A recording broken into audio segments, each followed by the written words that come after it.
بسم اللہ الرحمن الرحیم۔ السلام علیکم ناظرین، ریڈ زون سے میں ہوں علی رضا الوی اور ہمیشہ کی طرح میرے ساتھ موجود ہیں جناب مظہر برلاس، اور آج ان کے ساتھ اسٹوڈیو میں ہمارے ساتھ تشریف فرما ہیں جناب ناصر عباس شیرازی صاحب۔ آپ MWM کے سیکرٹری جنرل ہیں، سپریم کورٹ کے وکیل ہیں اور ایک تھنک ٹینک چلا رہے ہیں۔ جناب ناصر شیرازی صاحب، ہم آپ کو اپنے پروگرام میں خوش آمدید کہتے ہیں۔ جی مظہر برلاس صاحب۔ خواتین حضرات، آپ کی خدمت میں اسلام۔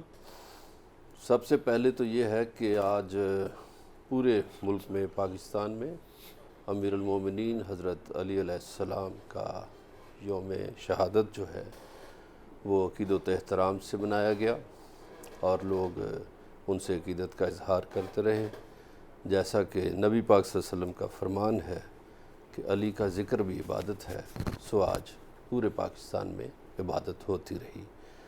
دوسرا، حسب سابق حسب روایت ہم پاکستان کے لیے دعا گو ہیں، اللہ تعالی ہمارے اس عظیم وطن کو سلامت رکھے، یہ وطن ترقی کرے، یہاں خوشحالی ہو، امن، سلامتی اور سکون ہو۔ جی الوی صاحب، کیا خبریں ہیں؟ جی آج جیسا کہ مظہر برلاس صاحب آپ نے بتایا کہ یقیناً انتہائی دکھ کا دن ہے۔ مولا کائنات حضرت امیر المومنین حضرت علی ابن ابی طالب، وصی رسول، خلیفہ اول، خلیفۃ المسلمین، خلیفہ چہارم اور امام اول کی شہادت کا دن ہے، اور تقریبات اس حوالے سے تعزیتی جلوس ابھی بھی جاری ہیں۔ بہت ساری امام بارگاہوں پہ جلوس پہنچ چکے ہیں، بہت سارے ابھی راستے میں ہیں، رات سے نکلے ہوئے ہیں، اور ہم ان کے بخیر وافیت پہنچنے کے لیے دعا گو بھی ہیں، اور تمام امت مسلمہ سے اظہار تعزیت کرتے ہیں، اور امام زمانہ سے اس شہادت پہ تعزیت کا اظہار کرتے ہیں۔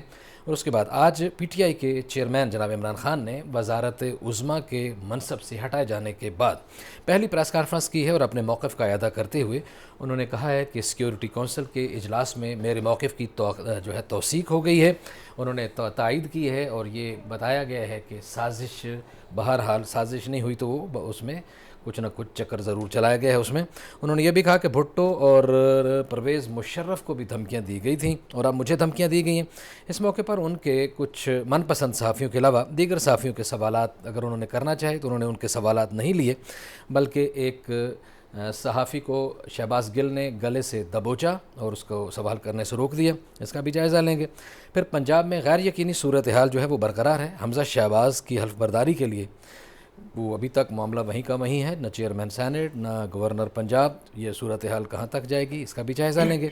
پھر افغانستان میں طالبان کی حکومت آنے کے بعد سے لے کر اب تک مختلف، خاص طور پر نماز جمعہ کے دوران مختلف دھماکے ہو چکے ہیں، اس کے آگے پیچھے بھی مختلف اجتماعات میں دھماکے ہو چکے ہیں، لیکن اس میں یکسانیت یہ ہے کہ صرف ایک ہی مکتب فکر کے لوگوں کو نشانہ بنایا جا رہا ہے۔ اس کی کیا وجوہات ہیں، اس کا بھی جائزہ لینے کی کوشش کریں گے۔ اور ہم فلسطین پر، جو فلسطینی مسلمانوں پر مظالم کا ایک سلسلہ جاری ہے، اسے بھی اپنا موضوع بحث بنائیں گے۔ ابھی حال ہی میں مسجد الاقصیٰ میں لوگوں کو تشدد کا نشانہ بنایا گیا، نمازیوں کو ظلم کا نشانہ بنایا گیا، تو اس پہ بھی بات ہوگی۔ لیکن اس سے پہلے کہ میں مظہر برلاس صاحب سے رائے لوں، ہم آپ کو جناب عمران خان کی گفتگو کا ایک ٹکڑا سناتے ہیں، پھر اس پہ تبصرہ کرتے ہیں۔ جی عمران خان۔ مسئلے کو سامنے رکھیں، سازش ثابت ہو گئی ہے۔ پہلے کہہ رہے تھے، شہباز شریف نے کہا تھا کہ جی اگر مراسلہ صحیح نکلے گا تو وہ میرے ساتھ آ جائے گا۔ خدا کے واسطے میرے پاس نہ آنا، تمہارے طرح کے چور کو میں اپنے ساتھ نہیں رکھ سکتا، لیکن کم معافی تو مانگو میرے سے کہ کہہ رہے تھے میں ٹھیک نہیں کہہ رہا۔ اب تو کلیئر ہو گیا نا کہ وہ جینوئن ہے، اور جو آقا جن کے سامنے آپ بوٹ پالش کرنے کے ماہر ہیں، اب تو ثابت ہو گیا نا کہ انہوں نے ہی بھیجا تھا۔ اور یہ کیبنٹ ECL کے اوپر 60-70% لوگ ہیں، ECL پہ بھی ہے، ضمانت پہ بھی ہے۔ یہ کہاں دنیا میں ہوتا ہے؟ اور ویسے میں کہہ رہا ہوں کہ مجھے بھی ECL پہ ڈال دیں، کیونکہ میں ویسے ہی باہر نہیں جانا چاہتا، لیکن ان کو اتنا خوف کیوں ہوتا ہے باہر جانے کا؟ اس لیے کہ پیسے باہر پڑے ہیں، جائیدادیں باہر پڑی ہیں، پاکستان کو لوٹتے ہیں۔ پیسہ جب اربوں روپے کا بنتا ہے تو وہ بستر کے نیچے نہیں آتا، اس لیے اس کو باہر بھیجنا پڑتا ہے، دگنا نقصان کرواتے ہیں۔ تو میں نے اپنی ساری پارٹی کو آج کہہ دیا کہ ہماری موومنٹ شروع ہو جائے۔ ہر گاؤں محلے میں اپنی تنظیموں کو میں نے آج میسج پہنچا دیا، اپنی سارے MNAs جی مظہر برلاس صاحب، آپ نے گفتگو سنی، میسج پہنچا دیا، قوم کو موبلائزیشن کے لیے کہہ رہے ہیں، اور اسی بات پہ کھڑے ہیں کہ میرا موقف ٹھیک نکلا۔ اب گزارش یہ ہے کہ یہ بات یہاں اس حد تک تو درست ہے کہ اپوزیشن کی جماعتیں جو اس وقت اقتدار میں ہیں، جب یہ اپوزیشن میں تھی تو یہ اس مراسلے کا، اس خط کا مذاق اڑاتی تھی۔ ان کی فوٹیجز موجود ہیں، وہ بھی آپ نکال لیتے تو اچھا ہوتا، کہ بلاول بھٹو زرداری کبھی کہہ رہے ہیں کہ کھاتی کوئی نہیں، وجود ہی کوئی نہیں، کبھی میاں شہباز شریف صاحب فرما رہے ہیں، کبھی مریم بی بی فرما رہی ہیں، تو اس خط کا وجود تو آ گیا۔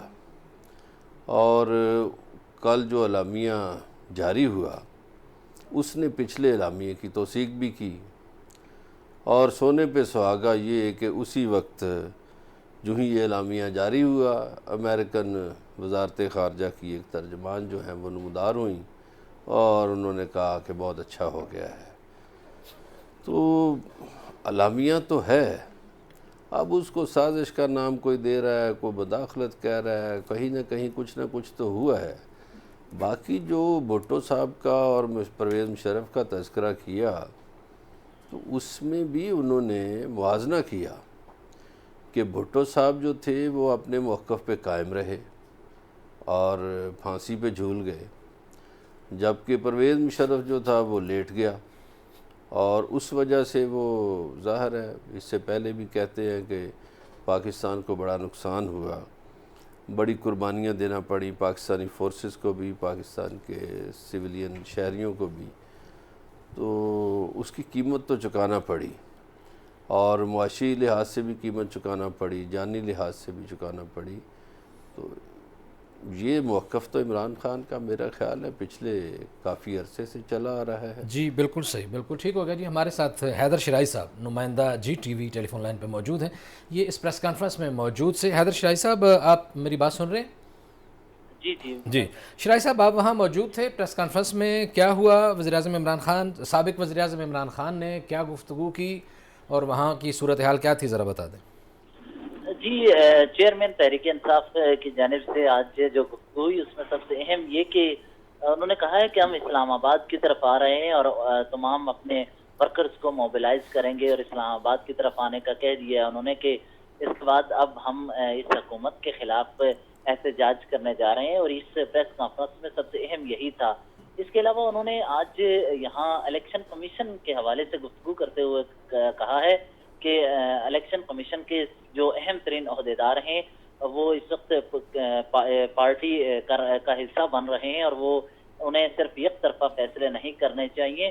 جبکہ اس کے علاوہ بھی سب سے اہم یہ کہ آج جس وقت انہوں نے پریس کانفرنس کی تھی اس سے قبل ملک بھر سے اپنے نمائندوں کو انہوں نے اپنے ورکرز کو بلایا ہوا تھا، پارٹی کے عہدیداروں کو، جو عہدیداروں کے ساتھ انہوں نے فیصلہ کیا ہے کہ آپ اپنے اپنے حلقوں میں جائیں اور اپنے اپنے علاقوں میں جا کر اپنے ورکرز کو اکٹھا کریں، تاکہ جب بھی آپ اسلام آباد کی طرف آئیں تو اکٹھے ہو کر ایک بڑی قوت کے ساتھ اسلام آباد آئیں۔ جس کے بعد سابق وزیر اعظم عمران خان سے صحافیوں نے سوالات کیے۔ سوالات کے بعد جس وقت وہ پریس کانفرنس کر کے جانے لگے تو ان سے سوال کیا میں نے کہ چند مخصوص صحافیوں کے علاوہ آپ سوال مزید بھی لیا کریں، تاکہ بہت سے اہم ایشوز ہیں جن میں جو اپوزیشن، جو موجودہ حکومت جو ہے اور سابقہ اپوزیشن، ان کے جانب سے ان پر الزامات لگتے رہے ہیں کہ ان کے ساتھی پنجاب میں خاص کر فرح خان ہو گئی یا دیگر ہوں، تو ان کے سوالات کے جواب اگر آپ کھل کے دے دیں تو اس سے آپ کا موقف بھی واضح ہو جائے گا۔ اس طرح کے سوالات تھے جو پوچھنا چاہ رہے تھے، تو انہوں نے کوئی اس پہ جواب نہیں دیا۔ یہ صحافیوں کی جانب سے بھی کہا کہ آپ ایسے صحافی جو اس تمام معاملات خاص کر پنجاب میں تبدیلیوں یا پھر آپ پر جو موجودہ حکومت میں موجود شخصیات سے الزامات لگا رہی ہیں، ان کے الزامات کے جواب بھی اگر آپ دے دیں تو یہ بہتر ہوگا، لیکن انہوں نے اس پر کوئی جواب نہیں دیا۔ اس کے علاوہ یہ جو پریس کانفرنس تھی اس کا لب لباب یہ ہے کہ وہ چاہتے ہیں کہ وہ امریکہ مخالف بیانیے کو اب آگے بڑھاتے ہوئے فریش الیکشن کی چلیں صحیح ہو گیا۔ حیدر شرائی صاحب وہاں آپ نے بھی کہا، اور ایک اور وہاں معروف اسلام آباد کے بڑے مشہور صحافی سنیں اون شیرازی صاحب سے بھی بدتمیزی کی گئی، اور جب انہوں نے سوال کرنے کی کوشش کی تو شہباز گل نے ان کو گلے سے پکڑ لیا، وہ تصویریں بھی ہم نے دیکھی ہیں۔ جی وہ یہ تھا کہ شہباز گل نے صرف پہلے ہی کہہ دیا کہ ہم یہ جو مخصوص لوگ ہیں یا چند صحافی ہیں ان سے سوالات کریں گے، باقی سوال نہیں ہو سکتے۔ اس دوران باقی جو صحافی تھے جو مختلف آرگنائزیشن سے تعلق رکھتے ہیں، انہوں نے کہا کہ اگر آپ نے اپنے ہی قریبی چند افراد سے سوالات لینے ہیں تو پھر آپ پریس کانفرنس کی بجائے ایک ویڈیو ریکارڈ کر لیا کریں، بجائے اس کے کہ تمام میڈیا کو بلانے کے۔ تو اس دوران جب شہباز گل سے کہا گیا، شہباز گل خود ہی چونکہ سوالات لینے کے حوالے سے کہہ رہے تھے کہ یہ شخص سوال لے، یہ شخص سوال کرے، سمجھ گئے، ٹھیک ہو گیا۔ یہ جس وقت انہوں نے سوال کا موقع نہیں دیا تو اس دوران یہ سوال کرنے کی کوشش کی گئی کہ ان پر جو الزامات لگ رہے ہیں ان سے متعلق سوالات کیے جائیں، لیکن انہوں نے کوئی اس کا جواب نہیں دیا. اور پھر یہی ہوا کہ جس طرح وہ حکومت میں موجود ہوتے تھے تو فواد چودھری اور شہباز گل کسی دوسرے کو ان کے قریب یا وزیر اعظم آفس میں جا کر ان سے سوالات کرنے نہیں دیتے تھے. اور اس مرتبہ یہی دیکھا گیا کہ وہ ابھی بھی ایسا سمجھ رہے ہیں کہ خان صاحب اس وقت وزیر اعظم آفس میں موجود ہیں. چلے ٹھیک ہو گیا جی، بالکل ٹھیک ہو گیا. حیدر شرائی صاحب آپ کا بہت شکریہ، آپ نے ہمیں اپڈیٹ کر دیا ہے. جی ناصر شرائی صاحب، ظاہر ہے ایک اپوزیشن الزام لگا رہی ہے اور یہ بالکل ممکن نہیں ہے کہ وہ سارے الزامات سچ پہ مبنی ہوں. یہ اپوزیشن پہ لگاتے رہے، تو وہ جو اپوزیشن اب حکومت پہ آئی ہے تو وہ ان کو اپوزیشن قرار دے کہ ان پہ الزامات لگا رہی ہے. دونوں طرف سے الزامات کا سلسلہ تو جاری ہے. کیا یہ زیادہ مناسب نہیں کہ اگر صحافی وہ سوال کریں تو ان کا جواب دے کے اپنا موقف دے دیا جائے میڈیا میں، وہ بتا دیا جائے مثلا فرا کا معاملہ ہے، فرا نے پیسہ کتنا لوٹ مار کی بھی ہے کہ نہیں کی، باقی وہ فرنٹ مین تھی، کسی کی فرنٹ ویمن تھی نہیں تھی، اب بھاگ گئی ہے تو کتنا لے گئی ہے، اس کا جواب دیا جا سکتا تھا. یا بجائے اس کے کہ صحافیوں کو گلے سے پکڑ لیا جائے، میٹھے میٹھے سوال لے لیے جائیں اور کڑوے کڑوے تھو کر دیے جائیں. بسم اللہ الرحمن الرحیم. دیکھیں میں تو اس پہ چونکہ میں نے خود دیکھا نہیں ہے تو ایک پرنسپل بات ہی ہو سکتی ہے کہ پرنسپل بات تو ایک جینٹل مین اسپرٹ یہی ہے کہ ہر طرح کے کریٹیکل کوسچنس کو لیا جائے، اگرچہ ہم یہ توقع رکھتے ہیں سوال کرنے والوں سے بھی کہ وہ بھی ایک دو طرفہ ڈگنیٹی کو ملحوظ خاطر رکھیں گے. پرسنل کوسچن ظاہر ہے یہ دنیا میں کہیں بھی اس طریقے سے الاؤ نہیں ہوتے، لیکن جو بھی ایسے کوسچن ہیں جن کا حکومت اور اپوزیشن اور ان کے ایکٹ سے تعلق ہے تو وہ میرے خیال ہے لینے کا ان کو حق ہونا چاہیے. لیکن بہرحال ہر کانفرنس کا ایک خاص ایٹماسفیئر ہوتا ہے، ایک لمیٹڈ ٹائم ہوتا ہے، نہیں معلوم کہ اس میں کس بنیاد کے اوپر یہ ناخوشگوار واقعہ پیش آیا. لیکن پرنسپل یہ بات درست ہے کہ لوگوں کو رائٹ ٹو ڈس ایگری بھی ہونا چاہیے اور لوگوں کو کوسچن کرنے کا حق بھی ہونا چاہیے اور آپ کو یہ ظرف ہونا چاہیے. اور اپیرنٹلی ایسا ایشو ہم نے دیکھا نہیں ہے، لیکن بہرحال یہ ایک آئسولیٹڈ انسیڈنٹ بھی ہو سکتا ہے کہ کیوں ایسا ہوا. لیکن اصولی بات یہی ہے کہ آپ کو ہر طرح کے کوسچنس کے لیے خود کو تیار رکھنا چاہیے. جی مظہر اللہ صاحب، آپ اس پہ کچھ کومنٹ کرنا چاہیں گے؟ بالکل جی، میں یہ گزارش کروں گا کہ جتنے بھی الزامات ہیں عمران خان کو آج نہیں تو کل اس کا جواب دینا پڑے گا، دینا بھی چاہیے. وہ فرا بی بی سے متعلق ہوں یا ان کے کچھ اور ساتھیوں سے متعلق ہوں، ان کو جواب دینے چاہیے. جہاں تک یہ ہے کہ مخصوص صحافیوں سے سوال لیے جاتے ہیں تو بدقسمتی سے ہماری تمام سیاسی جماعتوں میں، خاص طور پر بڑی سیاسی جماعتیں جو ہیں، پی ٹی آئی ہے، مسلم لیگ نون ہے یا پیپلز پارٹی ہے، ان سب کی پریس کانفرنس میں میں نے دیکھا ہے کہ پیپلز پارٹی کی پریس کانفرنس ہو تو شازیہ مری استانی بن کے بیٹھ جاتی ہیں. اچھا نون لیگ کی پریس کانفرنس ہو تو مریم اورنگزیب صاحبہ جو ہیں وہ استانی بن کے بیٹھ جاتی ہیں. اور کئی سوالوں کے جواب نہیں بھی دیے جاتے، جیسے مریم نواز نے پچھلے دنوں گوجرانوالہ میں پریس کانفرنس میں کوئی سوال ہوا فوجی سربراہ کے حوالے سے تو انہوں نے اس کا جواب نہیں دیا. اسی طرح یہ پی ٹی آئی والے جو ہیں، اس میں آپ دیکھیں کہ شہباز گل صاحب یہ ماسٹر بن کے بیٹھ گئے ہیں.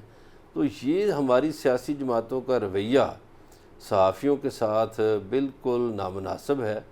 سوال پوچھنا صحافی کا حق ہے، آپ جواب دیں نہ دیں یا جیسا بھی دیں، سوال تو لیں اور اس کا جواب دیں. زیادہ سے زیادہ نو کمنٹس کہہ دیں جیسے مریم نواز نے کہا تھا. نہیں یہ تو ان کا حق ہے، نو کمنٹ تو کہنا ان کا حق ہے، تو لیکن بدتمیزی حق نہیں ہے. بدتمیزی حق نہیں، اور یہ بھی نہیں حق کہ کھڑے ہو جاتے ہیں یہ تینوں، شہباز گل، مریم اورنگزیب اور شازیہ مری، کہ فلاں سوال کرے، فلاں نام لے لے کر کہتے ہیں اپنے چہیتوں کے. تو اس کا مطلب ہے جو صحافی کسی کا چہیتا نہ ہو اس سے سوال ہی نہ لیے جائے، اس سے اس کا حق چھین لیا جائے. تو یہ بالکل غیر مناسب رویہ ہے، اس کی مذمت کرنی چاہیے اور سب پارٹیوں کی مذمت کرنی چاہیے. جی بالکل صحیح ہے. جی ناصر شرائی صاحب، جناب عمران خان جو ہیں ابھی وہ اسی بیانیے پہ چلے ہوئے ہیں. کل پھر ایک قومی سلامتی کا وہ دوبارہ اعلامیہ جاری ہو گیا، اس میں اس کا پرنٹ کل ہمارے پاس بھی موجود تھا، ہم اس پہ بات کرتے رہے. لفظ سازش کا انہوں نے بالکل ٹوٹل ڈینائل کیا ہے کہ ایبسولیوٹلی خفیہ ایجنسیوں نے رپورٹ دی ہے کہ ایسا کچھ نہیں ہوا. اور آخر میں کنکلیوژن آخری لائن میں آپ کی نظر سے بھی گزرا ہوگا، آخری لائن میں پنچ لائن بھی یہی تھی کہ سلامتی کمیٹی جو ہے وہ اس فیصلے پر پہنچی ہے کہ بیرونی سازش نہیں ہوئی. پھر بھی عمران خان صاحب اس بات پر مصر ہیں کہ ہوئی ہے. آپ کی دانش کیا کہتی ہے؟ دیکھیں، ایک تو آج امریکنز نے جو ریسپونڈ کیا ہے تو انہوں نے یہ نہیں کہا کہ سازش نہیں ہوئی. امریکن فارن آفس نے یہ کہا ہے کہ پروو ہو گیا ہے کہ ہم نے پاکستان کے امور میں مداخلت نہیں کی. آپ ان کی ورڈنگ اٹھا کر دیکھیں, جبکہ آپ کی نیشنل سیکیورٹی کمیٹی یہ کہہ رہی ہے کہ مداخلت تو پروفڈ ہے. ایک بات. دوسری بات یہ ہے کہ یہ جو سیکنڈ ٹائم ایک منٹ یہ ہوا, پہلے وہ کہہ رہے تھے سازش ہے, انہوں نے کہا تھا مداخلت ہوئی ہے. آج اس اسپوکس پرسن کی میں نے بھی سنی, وہ کہہ رہی تھی کہ مداخلت کی, انہوں نے کہا کہ مداخلت بھی نہیں ہوئی ہے. وہ کہہ رہی ہے کہ یہ ثابت ہو گیا کہ مداخلت نہیں ہوئی ہے, جبکہ اس کا یونانیمس ڈیسیژن یہ ہے کہ مداخلت تو ایگریڈ اپان ہے. اور انہوں نے کہا ہے کہ جو پہلی مرتبہ ہماری میٹنگ ہوئی تھی اس کے ڈیسیژن انٹیکٹ ہے. یہ ایک بات. اس سے خود آپ امریکن سائیڈ کا کنفیوژن دیکھ لیں. نمبر 2 وہ یہ ہے کہ جو سائفر ہوتا ہے یا اس طرح کا جو سیکریٹ لیٹر ہوتا ہے, یہ انالیسز نہیں ہوتا ہے, یہ اس کمیونیکیشن کو جو ان کے ساتھ ہوئی ہے ایز اٹ از کنوے کرنے کے لیے ہوتا ہے. اور اس میں رستے کے اندر کوئی پینیٹریشن بھی نہیں ہو سکتی, چونکہ اگر وہ پینیٹریشن ہو جائے تو وہ اس کا اینڈ ریزلٹ کوئی اور چیز نکل سکتی ہے. اور اس کے نتیجے میں پاکستان ایک ایٹامک اسٹیٹ ہے, نیوکلر اسٹیٹ ہے. نیوکلر اسٹیٹ کو تو ایک ایک حرف کے بارے میں محتاط رہنا پڑتا ہے, اس کے کانٹیکسٹ کے بارے میں, سیاق و سباق کے بارے میں. لہٰذا یہ پھر پروو ہو گیا کہ جو کمیونیکیشن وہاں پر ہوئی ہے وہ سفیر صاحب کے ریفرنس سے جو کنوے ہوئی ہے وہ ایز اٹ از کنوے ہوئی ہے. یہ دوسری چیز پروو ہو گئی ہے. تیسرا, مجھے خود آپ بتائیں دنیا میں کہاں کوئی ملک کہہ کے سازش کرتا ہے؟ سازش کا ایسنس ہی یہ ہے کہ وہ اعلانیہ نہیں ہوتی ہے, خفیہ ہوتی ہے. تو جو خفیہ کام کرنا ہے اس کے کئی انگریڈینٹس ہوں گے, اس میں کئی ایکٹرز انوالو ہوں گے. تو مداخلت کے ذریعے سے ہی اس طرح کی جو رجیم چینج اگر کوئی سازش ہو, اگر فرض کریں رجیم چینج کہیں بھی کسی بھی جگہ کرنی ہو, تو اس کے لیے کئی ایکٹرز انوالو ہوں گے. اس میں پولیٹیکل ایکٹرز انوالو ہوں گے, اس میں لوکل ایکٹرز انوالو ہوں گے, انٹرنیشنل ایکٹرز انوالو ہوں گے. تو وہ سارے اگر کہیں مداخلت کر رہے ہوں تو وہ پریکٹیکلی تو ایک سازش کے پارٹس کاؤنٹ ہوں گے. تو یہ ان کی ڈومین نہیں تھی کہ یہ سازش کا ہونا یا نہ ہونا ثابت کریں. اس کی ڈومین جوڈیشل جو ہے پروسیس ہے کہ اگر ایک جوڈیشل پروسیس کے ذریعے سے ایک بن جائے اور وہ اس کو آ کے پروب کریں, تو پروب کرنے کے نتیجے میں ایجنسیز اپنے انپٹ دیں اور وہ بالکل ٹھیک ہوگا. جی ناصر شاہد صاحب بھی عمران خان کی طرح وہی مطالبہ کر رہے ہیں کہ جوڈیشل کمیشن بنایا جائے. جوڈیشل کمیشن جو ہے وہ تحقیقات کرے اور پھر دودھ کا دودھ اور پانی کا پانی ہو جائے. اس سے پہلے جو قومی سلامتی کی اتنی اہم ایک کمیٹی ہے, اس کے گویا کہ اس کے جو فیصلہ آیا ہے یا اس نے جو بات کی ہے اس پہ ایک طرح کا یہ عدم اعتماد ہے. بات چیت کا سلسلہ جاری, ہمارے ساتھ رہیے گا, ملتے ہیں بریک کے بعد.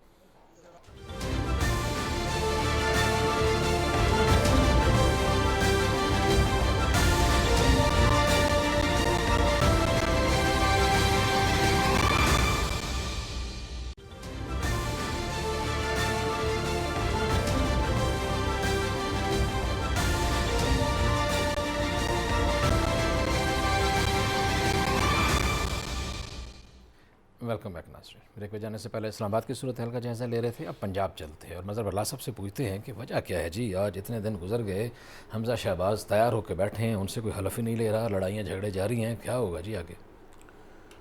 پنجاب میں ابھی تک تو یہی نہیں طے پا رہا کہ اصل صورتحال کیا ہے. اس لیے کہ کبھی وہ کہتے ہیں کہ جی عثمان بزدار کا استعفیٰ منظور نہیں ہوا, ان کا استعفیٰ غلط تھا. کبھی یہ کہا جاتا ہے کہ جی گیلری میں اجلاس ہوا اور گیلری میں اجلاس نہیں ہوتا. تو عجیب و غریب صورتحال ہے. حمزہ شہباز پہلے فلیٹیز ہوٹل میں وزیر اعلیٰ بنے تھے, وہ فلیٹیز ہوٹل کے وزیر اعلیٰ بننے کے بعد پھر وہ گیلری کے وزیر اعلیٰ بنے. اچھا, اب عدالتوں نے اگر مداخلت کی تھی اس سارے معاملات میں تو میرا خیال ہے ان کو معاملات کو آخری تہہ تک پہنچانا چاہیے تھا. مگر پنجاب میں صورتحال بڑی گمبھیر ہے. گورنر پنجاب جو ہیں وہ کہتے ہیں کہ مجھے تو کوئی آرڈر ہی نہیں ملا, اور آج وہ بیمار بھی ہو گئے. بیمار تو پہلے اپنا صدر صاحب بھی بیمار, الوی صاحب بھی بیمار تھے. سنا ہے دوائی دی گئی ہے, اس کے بعد پھر انہوں نے دوسرے نہیں, ان کو دوائی نہیں دی گئی, دوائی دوسرے کو دی ہے جو ساتھ گیا تھا, کسی کے کہنے پر گیا تھا ان کے پاس, الوی صاحب کے پاس گیا اور کسی کے کہنے پر گیا تھا. جو وزیر اعظم صاحب ہیں وہ کسی کے کہنے پر, جو بھی کوئی طاقتور شخصیت ہوگی ان کے کہنے پر گئے, اور اس کے بعد الوی صاحب نے میرا خیال حلف بھی لیا آج مریم اورنگزیب بڑی عجیب و غریب باتیں کر رہی تھی پریس کانفرنس میں کہ جی وہ کیبنٹ سے صدر صاحب نے حلف لے لیا، اس کا مطلب حکومت آئینی ہے۔ تو جن سے صدر صاحب نے حلف نہیں لیا تھا وہ کیا غیر آئینی ہے؟ یہ ایک عجیب و غریب سوال پیدا ہو گیا ہے۔ تو میرا خیال ہے یہ عدالتوں کے جو معاملات ہیں عدالتوں کو کلیئر کر دینا چاہیے۔ پھر حمزہ شہباز کی اخلاقی جو جواز ہے کہ آپ منحرف جو اراکین ہیں ان کے ووٹ لے کر وزیر اعلیٰ بننا چاہتے ہیں، تو کیا یہ کسی اخلاقیات میں زیب دیتا ہے؟ پھر دوسری بات جو ہے وہ یہ ہے کہ میں ویسے اس ساری صورتحال میں داد دیتا ہوں کہ بڑے بڑے لوگوں کو اپوزیشن کے جو تھے جو آج کل حکومت میں ہیں وہ پہلے بیمار ہوتے تھے، اب وہ بیمار نہیں رہے۔ کسی کو چوک کی تکلیف نہیں، کسی کو کمر کی تکلیف نہیں، کسی کا کچھ، کوئی کرونا نہیں ہو رہا، اور جو آئینی عہدوں پر بیٹھی شخصیات ہیں وہ بیمار ہوتی جا رہی ہیں۔ یہ بیماریوں نے میرا خیال کو رد و بدل کر لیا ہے۔ صحیح، بالکل ایسے ہی ہے جی۔ ظاہر ہے جیسے اقتدار تبدیل ہوئے ہیں، اقتدار کا ہما اڑ کے کسی اور کے سر پہ بیٹھا ہے، لگتا ہے بیماریاں بھی وہ بھی اڑ کے یا رینگتی کہیں اور پہنچ گئی ہیں۔ ناصر شاہ صاحب، آپ کی طرف بڑھنا ہے اور افغانستان کے معاملے کو ڈسکس کرنا ہے۔ افغانستان طالبان کی حکومت جب سے آئی، ہم لوگوں نے بھی بڑا سپورٹ بھی یہاں ٹاکنگ شاک شوز میں بھی ہوتا رہا، بڑے سارے معاملات، بڑا اچھا ہی توقع تھی، امن و امان یہ وہ آگے پیچھے۔ پاکستان نے بھی بڑا بھرپور سپورٹ کیا اور بڑا سٹینس لیا عالمی فورمز پہ بھی۔ وجہ کیا ہے؟ وہاں بے تحاشا دھماکے ہوئے ہیں، اور بدقسمتی یہ ہے، ہوتا ہے نا کہ دھماکہ چلو جی کبھی کوئی ادھر کوئی ادھر کوئی ادھر، ایک ہی طبقے کے لوگوں کو مارا جا رہا ہے۔ یہ کوئی سوچی سمجھی سازش ہے؟ اگرچہ جو افغانستان میں ہونے والے اٹیکس ہیں جو ود ان افغانستان ہے وہ تقریباً تمام علاقوں میں ہیں، یعنی ہرات میں ہوا ہے، قندوز میں ہوا ہے، مزار شریف میں ہوا ہے، کابل میں ہوا ہے، بلخ میں ہوا ہے۔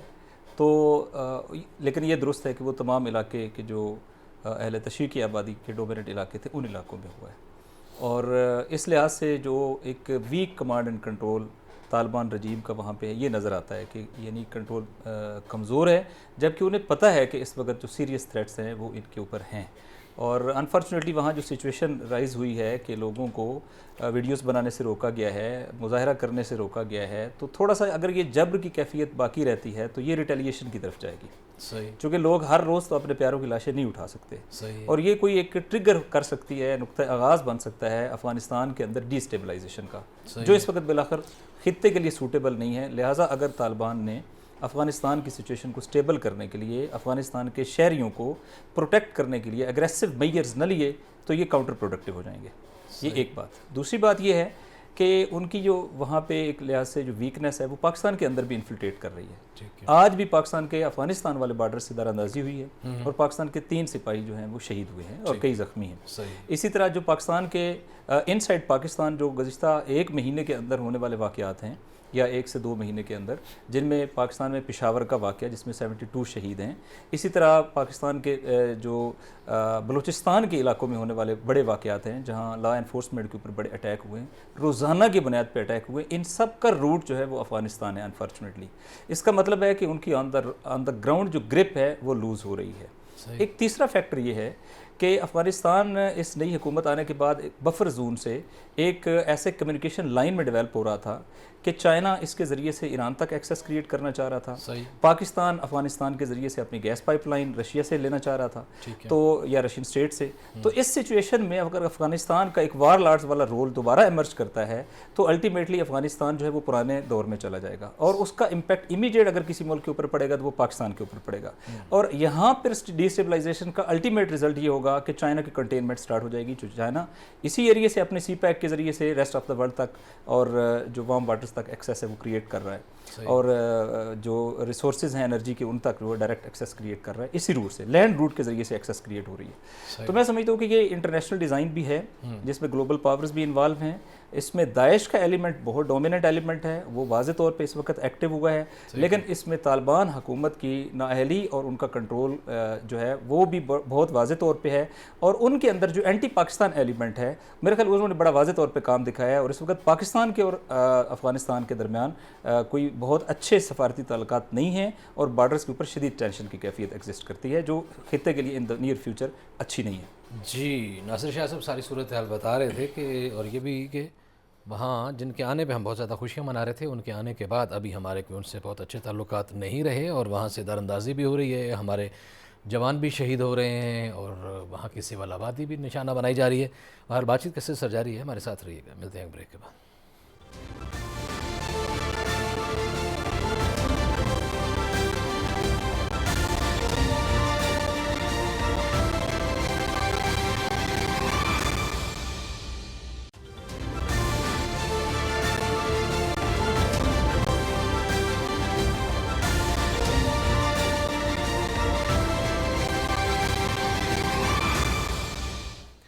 ویلکم بیک ناظرین. بریک پہ جانے سے پہلے افغانستان کی صورتحال کا جائزہ لینے کی کوشش کر رہے تھے. اب فلسطین کی طرف بڑھتے ہیں, اسرائیلی مظالم کی بات کرتے ہیں. مظہر بلال صاحب, فلسطینی مسلمانوں کے دکھ کم ہونے کا نام نہیں لے رہے, ظلم و ستم مسلسل جاری ہے, اور تو اور نمازیوں کے لیے مسجد کے دروازے بند کیا جانا, اور اگر کوئی نماز پڑھنے کی کوشش کرے تو اسے تشدد کا نشانہ بنانا, کم سن بچیوں اور بچوں کو بلٹس کا نشانہ بنانا, یہ کہاں کی انسانیت؟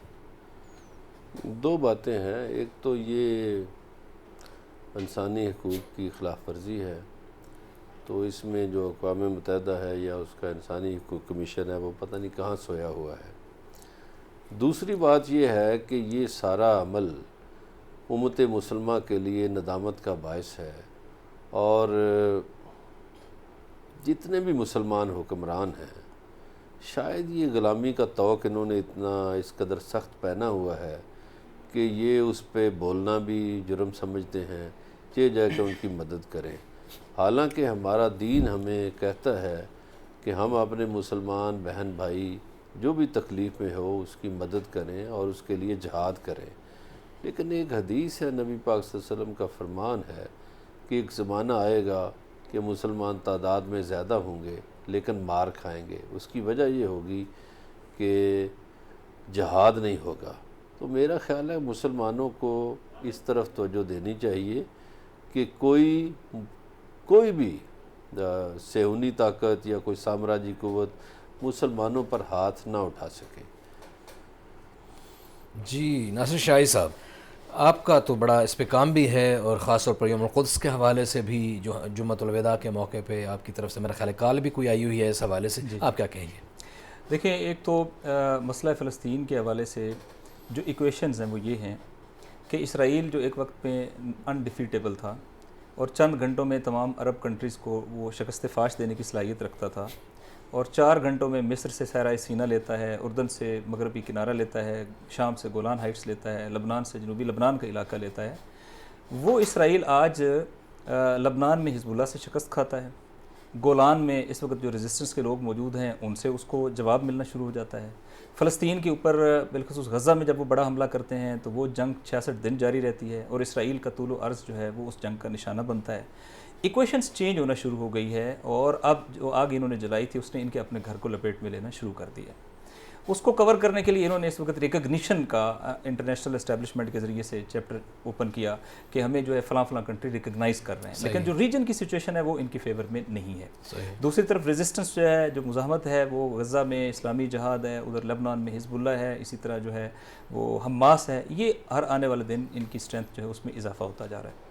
اور فلسطینیوں نے مسئلہ فلسطین کو میں یہ فکرہ کہوں کہ اس نہج تک پہنچا دیا ہے کہ اگر امت مسلمہ کی ساری لیڈرشپ, عوام کی بات نہیں کر رہا ہوں, عوام تو ان کے ساتھ ہے, لیکن لیڈرشپ یا بعض ممالک یا اکثریت ممالک وہ مل کر بھی یہ چاہیں کہ وہ اس مسئلے پر چیٹ کریں یا اس مسئلے پر کمپرومائز کر جائیں, تو بھی فلسطین کی ریزسٹنس اس محض پہ چلی گئی ہے کہ یہ کبھی اس کو کمپرومائز ہونے نہیں دیں گے. اور اب اس مسئلے کو کسی نہ کسی کنارے لگنا ہے, اور رول اسرائیل کا شرنکنگ ہے, اور فلسطینیوں کا رول جو ہے وہ اس وقت ایک لحاظ سے ان کو ایڈوانٹیج مل گیا ہے کہ انہوں نے بڑا ایگریسو اپنا رول جو ہے وہ پلے کرنا شروع کیا ہے. تو میں اس کو یہ کہ چونکہ جب آپ وہاں اپریشن ہو رہا ہوتا ہے, ظلم ہو رہا ہوتا ہے, تو آپ کو ایک انٹرنیشنل, چونکہ انٹر کنیکٹڈ ورلڈ ہے, آپ کو انٹرنیشنل سپورٹ کی ضرورت ہوتی ہے. تو اس وقت دنیا بھر میں, چونکہ پاکستان ایک ایسا ملک ہے جہاں قائد اعظم محمد علی جناح کی قیادت میں دنیا کا پہلا یوم فلسطین جو منایا گیا وہ 1936 میں پورے بر صغیر میں آل انڈیا مسلم لیگ کی کال پہ اور قائد اعظم محمد علی جناح کے کہنے پر منایا گیا. اچھا. اور اس کے بعد قائد اعظم نے باقاعدہ طور پہ مفتی اعظم کے ساتھ رابطے میں آئے. پھر قائد اعظم نے یہاں سے ایک فورس بنائی جو مسلم لیگ کے نیشنل گارڈز تھے, ان کو کہا کہ شاید آپ کو فلسطین میں اس ظلم کے مقابلے میں اسرائیلی آپ کو جانا پڑے. اور اس کے بعد جب پاکستان بنا تو انہوں نے کہا ہماری فلسطینی پالیسی ان چینج رہے گی. اور اس وقت جو کنیکشن کی ضرورت ہے کہ پاکستان بطور ایک لیڈنگ امت مسلمہ کے ملک کے سپورٹ کرے اور پوری دنیا مسئلہ فلسطین پہ فلسطینیوں کی سپورٹ کرے.